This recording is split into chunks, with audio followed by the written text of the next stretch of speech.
అసలు నువ్వు ఆడదానివేనానే? ప్రతిసారి చెప్పింది మా అమ్మ, రే అది మంచిది కాదు, అది మంచిది కాదు, ఎవరితోనో తిరుగుతోంది అని. అయినా నిన్ను నమ్మాను కదే, పిచ్చిగా ప్రేమించాను కదే. నిన్ను నమ్మినందుకు, నిన్ను ప్రేమించినందుకు నిన్ను అసలు... అమ్మా అమ్మా, మా అమ్మ నీ వల్ల చనిపోయింది కదే. చావే చావే, చచ్చిపో, చావు.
ఒక ఆడదానిగా నిన్ను గౌరవించాను, నా భార్యగా నిన్ను ప్రేమించాను. ఆడదానివని హద్దులు పెట్టకుండా నీకు స్వేచ్ఛనిచ్చాను. కానీ నువ్వు మోసం చేశావు.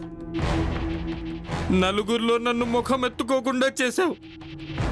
అందుకే నిన్ను చంపేశాను. కానీ నీ మూలంగా మా అమ్మ కూడా చనిపోయింది. ఇక నాకు బతికే అర్హత లేదు. అందుకే నేను కూడా చచ్చిపోతాను.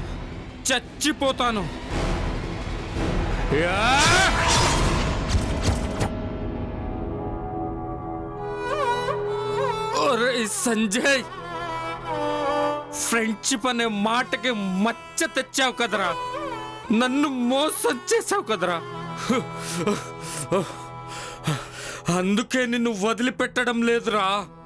ఈ హత్య నువ్వే చేశావని చట్టం దృష్టిలో నిన్ను ఇరుకిస్తున్నాను రా. నీకు ఉరి శిక్ష పడుతుంది. ఇదేరా నేను నీకు వేసే శిక్ష.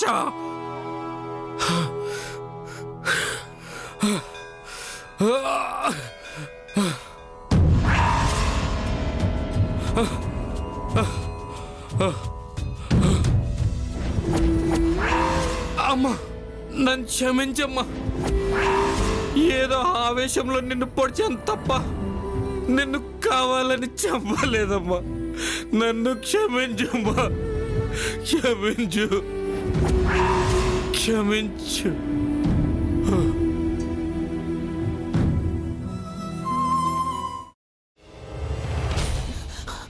నువ్వు ఇంకేమన్నా చెప్పాలా?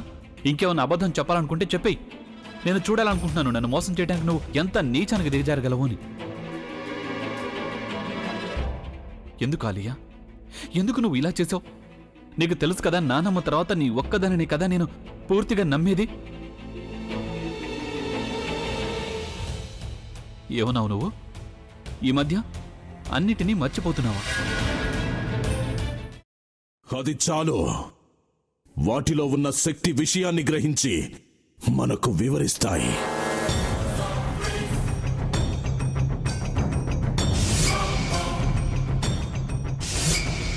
ఎవరు ఆ దండ విప్పొద్దు, గది తలుపులు తెరవద్దు.